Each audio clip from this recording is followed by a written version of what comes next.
Hey there, this is Bry wrapping up my AM1 deep work time block. Went a little long today, hour and 54 minutes in, preparing for our Celebrate class. But I'm going to do the Breakfast of Champions things real quick.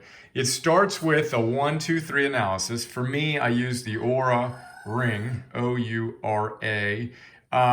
Whatever you use, Fitbit, etc., data, or just check in with yourself, see what time you went to sleep, what time you got up. Rooster's ready to go hit the day.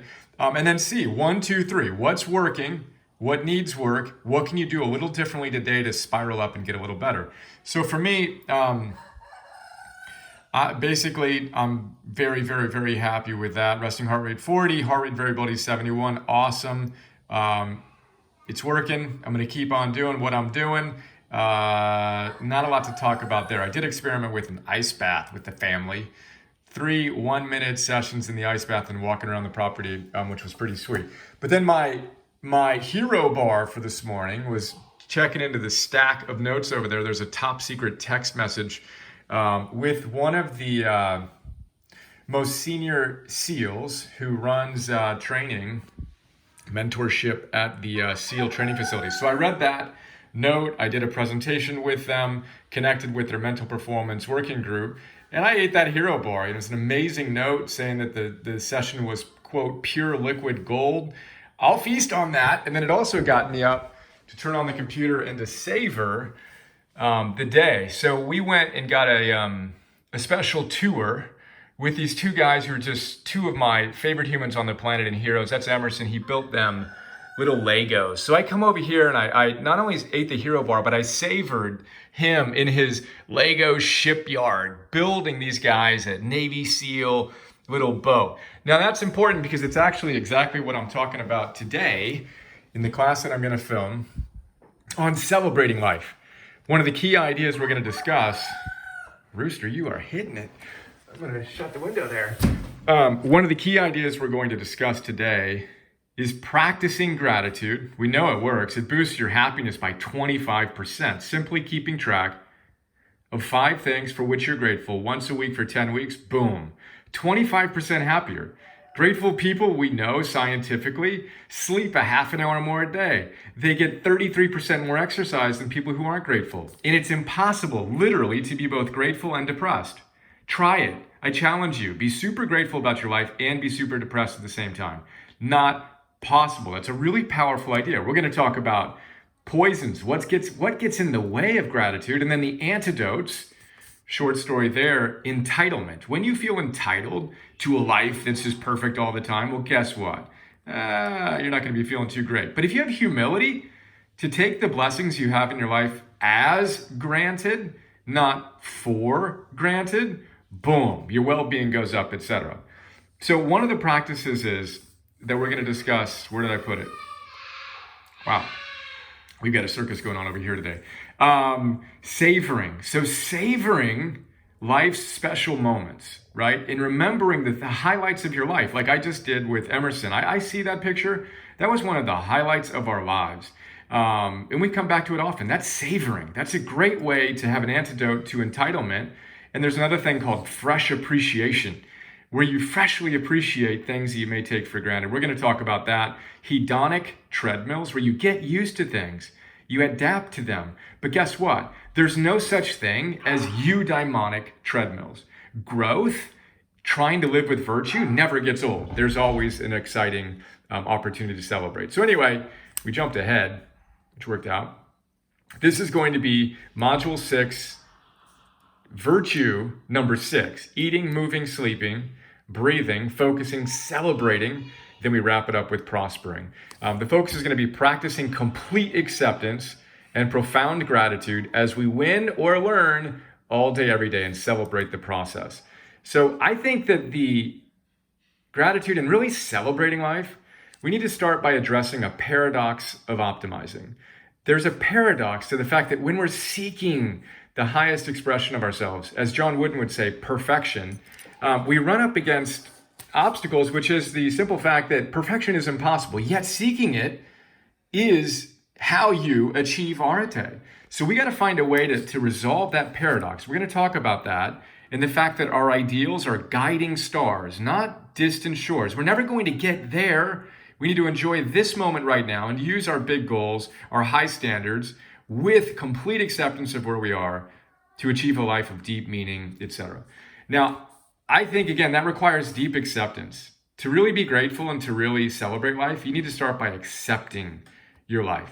So we have 3 different ideas on acceptance. We need to know that we are perfectly imperfect. There are no perfect human beings, Maslow says, and you and I won't be the first, I always say. Then we look at soul ulcers. Socrates said that envy is the ulcer of the soul, is the soul's ulcer. Think about that. What's the antidote to that? Celebrating other people, a Pali idea called mudita, right? When we compare ourselves to people, we are not going to be happy. We want to accept ourselves completely. We're going to talk about that. Then we move into accepting reality. If there's a gap between what you think should be happening and what is happening, that's not going to work. You need to accept reality completely. Amor fati, Nietzsche said, the love of your fate. And then we're going to talk about a mantra, perfect. Whatever happens, you say perfect. Jocko Willink says good, which I like, but I like perfect even more. We'll talk about the interesting relationship between perfect and completely. Perfect etymologically literally means complete. And to be complete means to fill up. So when you accept yourself completely, you fill up. You're full. You're good. You don't need to worry about deficiency needs. You can move on to beingness needs, as Maslow says. Then when something goes wrong, in quotes, you don't argue with reality. You accept it. You say, perfect. Thank you for the opportunity to practice my philosophy. What do I want? Now it needs to get done. We call that targeted thinking. Then we move on to accepting, part 3, our failures, right? So we got to look back in the past and accept our failures. We had fun with this. I had fun with this one. The joy of cooking salty hero bars with Abraham Maslow. We recently talked about, and I actually read a passage from Abraham Maslow's unpublished letters. Whenever he would find himself at the edge creatively, he'd get nauseous, he couldn't sleep, and his wife would say, something good must be cooking, Abe. So I want us to embrace that idea. And I also want us to embrace the fact that if you want to hit the game-winning home run, you got to be willing to strike out in that same batter's box. So we're going to talk about Joseph Campbell, following your bliss. There's always the risk of a fiasco. You got to be willing to embrace the blood, the sweat, the tears that are key ingredients to your heroic quest and your hero bars. They're salty. We're going to have fun with that. And then we're going to get into the gratitude. I already talked about this. I've already done my 88 or something like that, 99 burpees. Gratitude, the poisons and antidotes. Then we're going to practice gratitude with thank you prayers. Meister Eckhart said, if the only prayer you ever said was thank you, that'd be enough. We're going to have fun with that and also say thank you, stoic gods, or whatever you want to have fun with, for giving me this challenge so I can practice my philosophy. We're also going to talk about the power of journaling gratitude, writing gratitude letters, and grateful flow, finding opportunities to be grateful right now, remembering the fact that you can't be simultaneously grateful and depressed. I realize that's very small writing and I could be flipping you through here, but hopefully you're able to endure this. If you have a preference, let me know. I could flip through. Anyway, 8th idea we're going to cover is winning or learning all day, every day. We're going to go back to that breakfast of champions where we have a 1, 2, 3. How do I feel this morning, right? Did what I did last night, or does what I did last night work for me? What's working? What was awesome? I want to do that again. What's not working? I need to change that. And what can I do differently today? I use the Aura Ring to guide me. You use whatever you need to use, but I highly encourage you to engage in that simple practice. Takes a minute. Spiral up, get better today, and then feast on your hero bars. Think about your top 3 things in your life you're most proud of. So I do that, and then I also nibble on a little testimonial or something from one of our community members that helps me celebrate the work I do and make the connection, which we know, by the way, that when you can put a face and a name and a story to the work that you do better work. It's amazing. You're more purpose-driven, more meaningful, etc. So that's a cool part of the Breakfast of Champions. Then we're going to talk about how to celebrate. This is some BJ Fogg ideas. We're also going to talk about identifying what's truly important in your life right now, doing it, then celebrating immediately and intensely. There's a science to that. The BJ Fogg out of Stanford brilliantly talks about in Tiny Habits. Then the ninth is, what are your number ones? Right? So what are the things you're most excited about? We break it down between the big 3 times 2. Energy-wise, what can you celebrate in your life? Work-wise, what can you celebrate? Love-wise, what can you celebrate? You got to practice this. And we challenge our coaches, and we're going to hold them accountable to practicing this every single day. You want to be an optimized coach? Fantastic. Move from theory to practice to mastery. And hold yourself accountable like you asked us to hold you accountable. So what are you celebrating? Can't be an occasional thing. You need to rewire your brain, consistently practicing this energy-wise. So I'm thrilled that I feel great. Resting heart rate variability is where I want it. Work-wise, I feel blessed that I get to do this.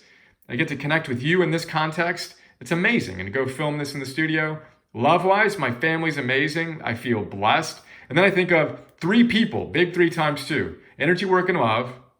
And then who are the 3 people I want to celebrate today? I'll celebrate my life, but then I want to celebrate them. So Alexandra, Emerson, Eleanor for me. Who are they for you? What 3 people in your life can you celebrate today? I celebrate Alexandra's all-inness. I'm married to a woman that's as into this as I am. That's amazing. Emerson, I'm really celebrating his wisdom. He's making connections in a lot of different ways that inspires me. And then Eleanor, she's feisty. 3.5 years old, she's developing her own little voice. I can celebrate that, right? And then we want to tell these people we appreciate them. Then we say, what's your number one thing you got from this whole class? Write yourself a prescription of what you're going to do differently in your life starting today. And then finally, we have our 10th idea, the optimizer in the arena. We're going to talk about the ultimate target, that Teddy Roosevelt quote of daring greatly. Being in the arena, yeah, you're going to get sweaty and bloody and knocked down. That's a heck of a lot better than being in the stands and never having the courage to go into that arena. Then we experience eudaimonic joy, which is the ultimate target. Life is good. Let's go. Fall in love with the process of becoming your best self so you can master yourself, serve heroically, empower others to do the same. That's today's number one. Hope you enjoyed. Hope you got something out of this. What's the number one thing you just got? Fingers crossed you got something that you can take into your life today. Get on that. I'll see you tomorrow. I'm fired up about continuing these, and I'm also super open to feedback. If there's things you'd like to see or things you'd like me to optimize, just let me know. Let's go. Make today awesome. See you.